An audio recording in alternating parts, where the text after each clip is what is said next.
Hey, thanks for watching another video from weldingtipsandtricks.com. This is part 2 of JD Brewers 60-foot long metal rack build.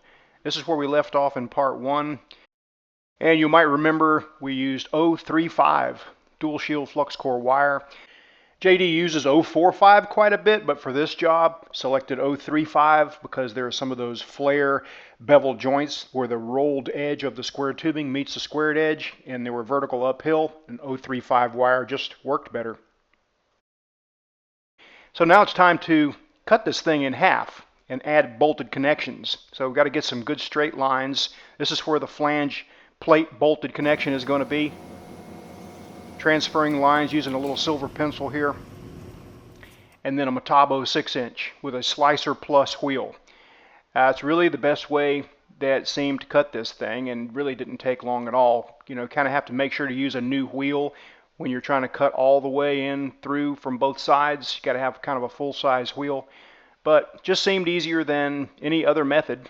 And you know, if you watched other videos of mine, JD does love the 6-inch Metabo. And I'm a believer now too, because I've got one and it's awesome. Alright, now it's about time to go to the PlasmaCam and lay out the flanges for this, which will be pretty easy, and just getting some marks with a piece of cardboard there, and then using those dimensions, and then going to the Design Edge software and drawing them out. And that's not a problem at all. It's pretty quick, just dragging holes, and then once you make one, you can copy paste and nest them however you want to on a sheet of metal. And then you'll notice that the inside holes are being cut out just to make it really easy to lay out. There's no problem with having to make marks or anything. The holes will be cut and they'll just slip right over the tubing, and they'll be centered and square and all that. And the PlasmaCam just kind of makes all that a breeze. If you didn't have a PlasmaCam, you probably wouldn't do this. It might not be worthwhile to cut those center portions out so that it would just slip over the box tubing. But you know, you approach jobs differently when you get one of these things. It's pretty amazing, really. I've seen JD totally change up his ways of fabrication now that this thing's in his shop. Once they're all cut and sort of halfway cleaned up, it seemed like a good idea to go ahead and bolt up mates and then put them on the Burr King sander. At the last FabTech, I was with JD when he ordered the Burr King, and it's been a great addition to his shop too. That thing is so quiet, so smooth, and really comes in handy for cleaning up parts like this prior to welding or just to deburr stuff. Here's how that welded in. This is an arc shot from a previous video that I did a while back, but it looks just exactly like it would have anyway.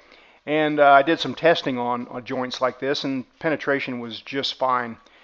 I had never had much experience with dual shield flux core before meeting JD, and I got to tell you, I'm a big believer now. For big jobs like this, it really does a great job.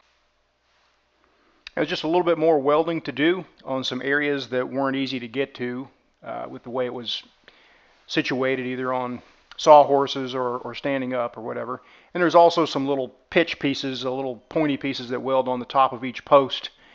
You'll see those toward the end of the video. Didn't quite get any of that on film.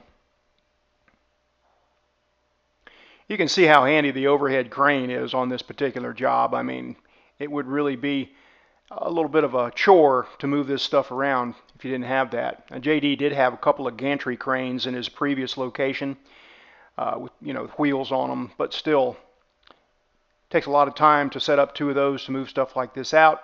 But having a forklift and the overhead crane makes things go way faster, way safer, way better. So getting these long 40-foot runs put out in the laydown yard, that's Wyatt Yancey, the helper in the shop. I see him getting more and more skill every day at everything from rigging to welding to drilling holes to whatever. He's learning a lot.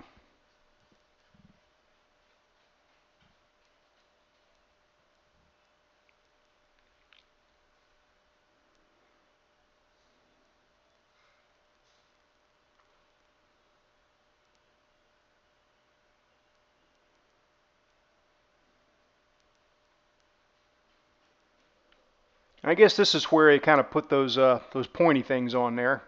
Like I said, didn't quite get any of that on film, but there's not much to look at. Just a quick weld and then grind it off, sand it off. Now JD's not going to do the installation on this. This is going to be picked up, so he's taking it out to the laydown yard here to put it all on a trailer ready for the customer to pick up. And then they're going to do the installation. So that's a good deal, as he's just about done, ready for a paycheck here.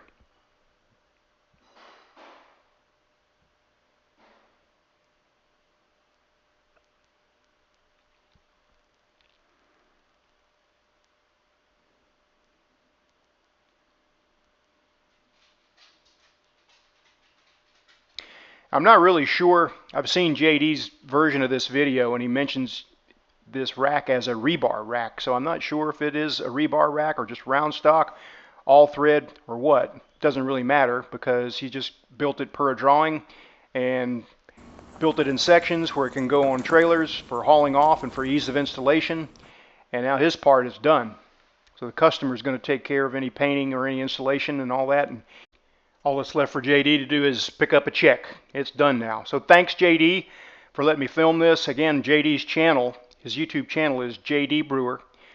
This video is brought to you by weldmonger.com. That is my online store where I sell welding accessories, TIG fingers, DVDs, things like that. I appreciate you watching. Thank you.